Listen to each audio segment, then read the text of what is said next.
En titulaire, M. Friot, M. Poignet, M. Reverchon et M. Fichot. En suppléant, M. Guérin, Mme Ducourtiou, Mme Lacour et M. Saget.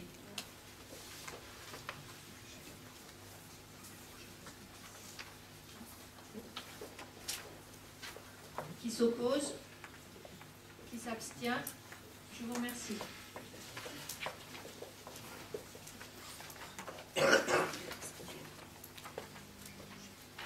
Nous devons élire des représentants dans les organismes extérieurs et nous allons commencer par le CIEN et le syndicat similaire de Coulanges-Saint-Éloi. Le CIEN est un établissement public intercommunal qui regroupe les 312 communes du département et met ses compétences au service des collectivités locales nivernaises au sujet de l'énergie, des réseaux électriques, de l'éclairage public, de l'architecture, de la gestion des déchets ménagers, de la cartographie, des technologies de l'information et de la communication. La ville de Varennes-Vauzelles est membre du syndicat intercommunal d'énergie, d'équipement et de l'environnement de la Nièvre au titre de la compétence distribution d'électricité, à travers notre adhésion au syndicat primaire d'électricité de Coulanges-Saint-Éloi. Il lui appartient donc de procéder à l'élection au scrutin secret et à la majorité absolue de 2 délégués au titre de cette compétence au syndicat intercommunal d'énergie primaire d'électricité de Coulanges-Saint-Éloi. C'est pourquoi, considérant que 2 délégués sont à élire, la représentation proportionnelle ne peut être appliquée. Aussi, la majorité municipale propose les candidatures de M. Sylvain Marconnet et de Mme Danielle Altman. Y a-t-il d'autres candidatures?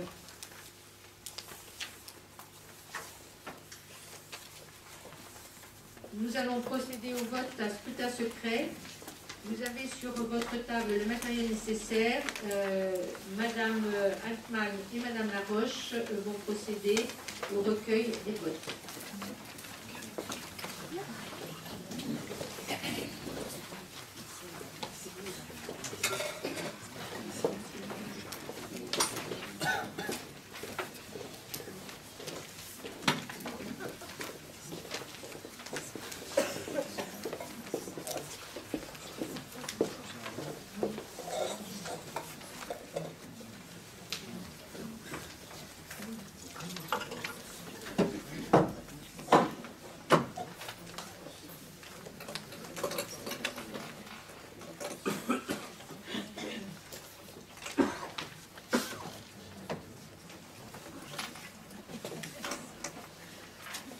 Je crois que sur les frais de fonctionnement, nous allons commander un cadenas qui fonctionne bien.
entière. Liste entière. Liste entière. Liste entière. Liste entière. Liste entière. Liste entière. Liste entière. Blanc. Liste entière. Liste entière. Blanc.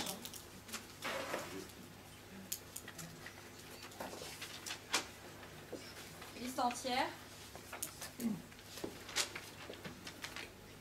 Liste entière. Liste entière. Liste entière. Liste entière. Liste entière. Liste entière. Liste entière. Liste entière. Blanc. Liste entière. Liste entière. Liste entière. Liste entière. Et liste entière.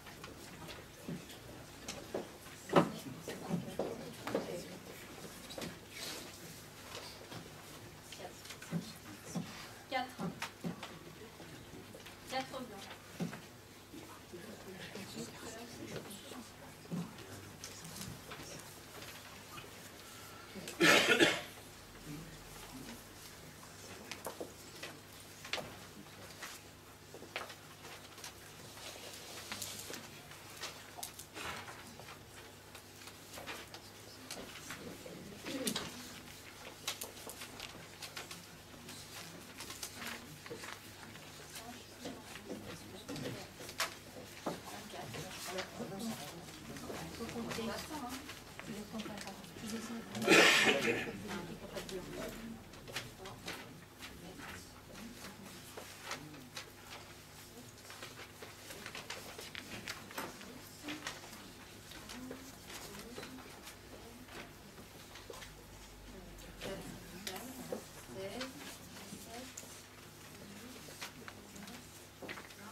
Donc voici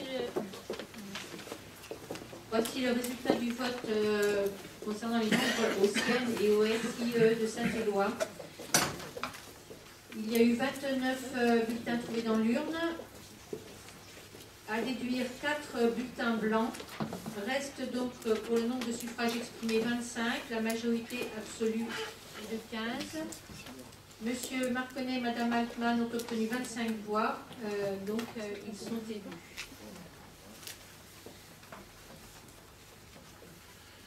Nous devons maintenant désigner des représentants dans d'autres organismes, et en particulier l'Office du tourisme de Nevers et sa région.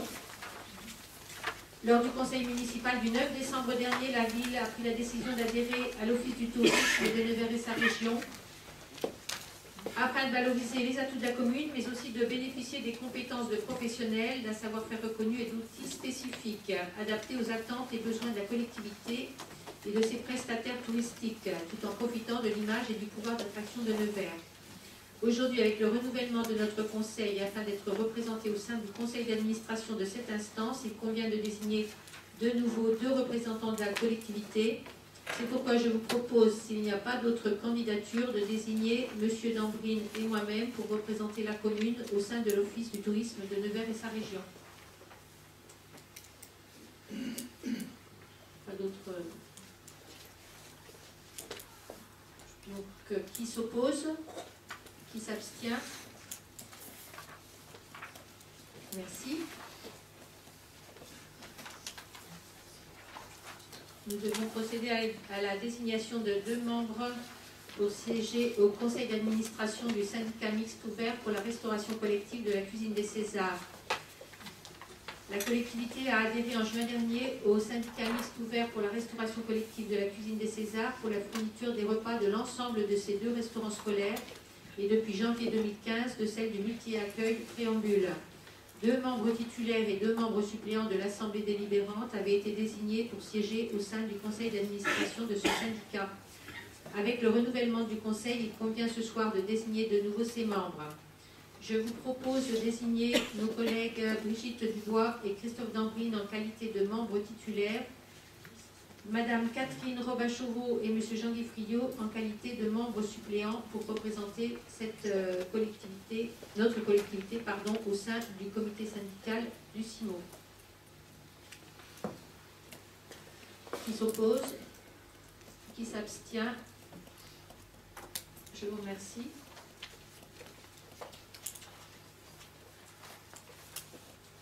Nous devons désigner un membre du conseil à l'association bourguignonne de certification forestière. Cette certification forestière européenne a été mise en place en 2001 en Bourgogne. Pour obtenir le label, il convient d'adhérer à l'association bourguignonne de certification forestière qui regroupe sous son nom les organismes représentatifs de la forêt bourguignonne.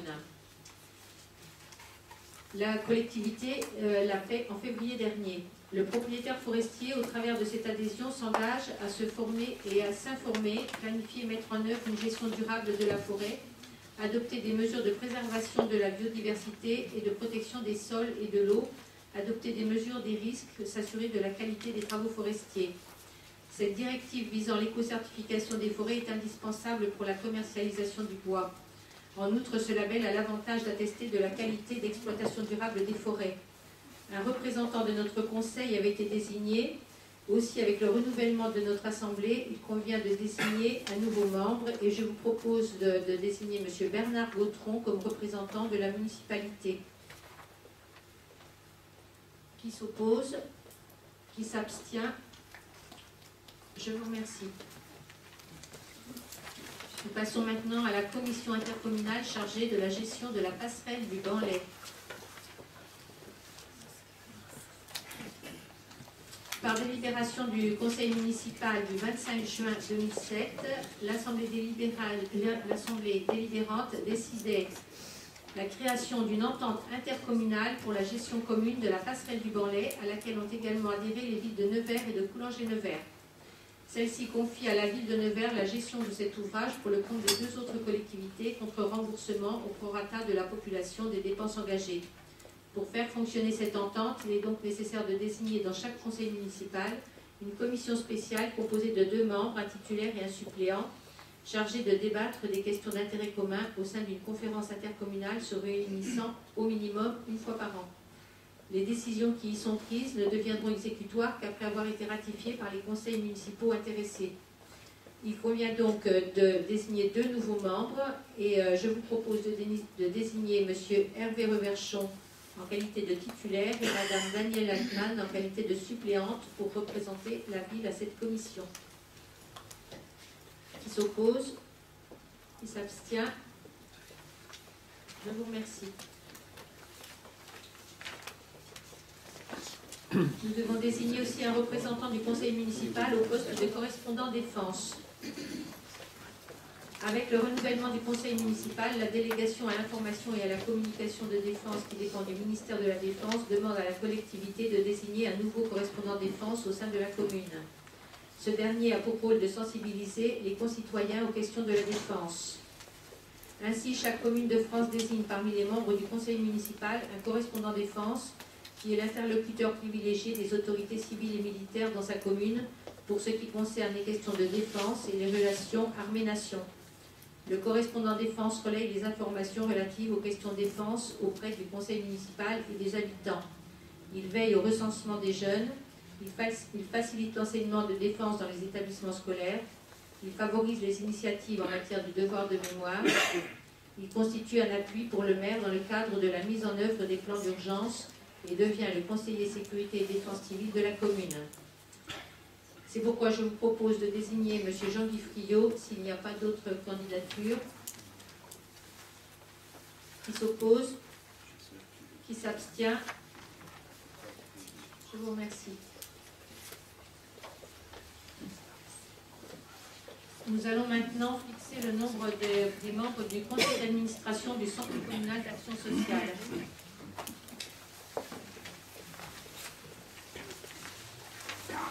Le Centre communal d'action sociale anime une action générale de prévention et de développement social de la commune en liaison étroite avec les institutions publiques et privées.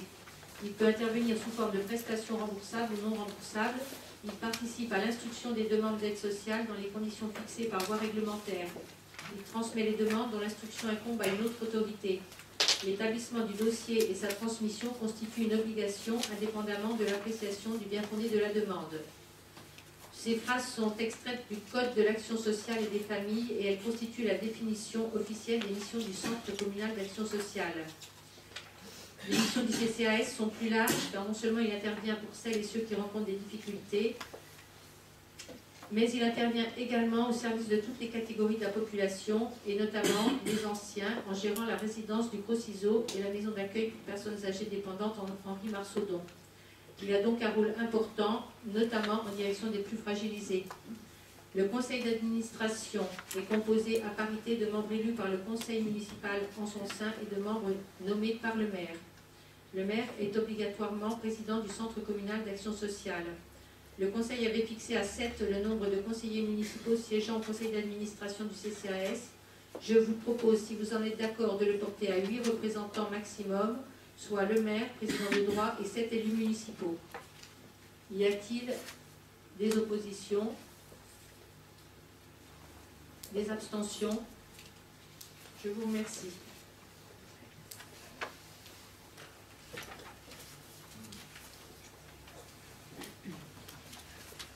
Je vous propose donc maintenant d'élire les représentants du conseil municipal au centre communal d'action sociale. Le décret du 6 mai 1995 relatif aux centres communaux d'action sociale précise que les représentants du conseil municipal au conseil d'administration du CCAS sont élus au scrutin de liste à la représentation proportionnelle au plus fort reste, sans panachage ni vote préférentiel. Avec 7 membres élus et le maire président, le centre communal d'action sociale va pouvoir s'ouvrir à toutes les composantes du conseil municipal en application de la réglementation. Selon la répartition proportionnelle, la majorité dispose de 6 sièges et la liste Rassemblons-nous pour Varennes-Vauzelles d'un siège. Outre le maire président de droit, la majorité présente les candidatures de Madame Catherine Robin-Chauveau, Madame Brigitte Dubois, Madame Véronique Vatan, Madame Catherine Poirier, Madame Marie Keller et Monsieur Hervé Reverchon. Pour cette élection, 2 possibilités s'offrent à la collectivité. Soit constituer un bulletin de vote commun comportant l'ensemble des représentants au centre communal d'action sociale, ce qui simplifierait les choses, soit que chaque liste ne vote que pour son ou ses représentants. Le résultat final sera identique. Donc je vous demande de m'indiquer votre choix en la matière, me donner, voilà, si vous voulez qu'on fasse les 2 votes séparés, ou sinon me donner votre candidat.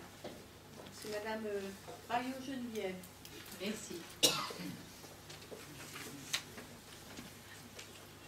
Donc vous avez sur vos tables un bulletin complété avec le nom de Madame Rayo. Et nous allons procéder au vote comme les fois précédentes avec l'intervention de Madame Laroche et Madame Altman.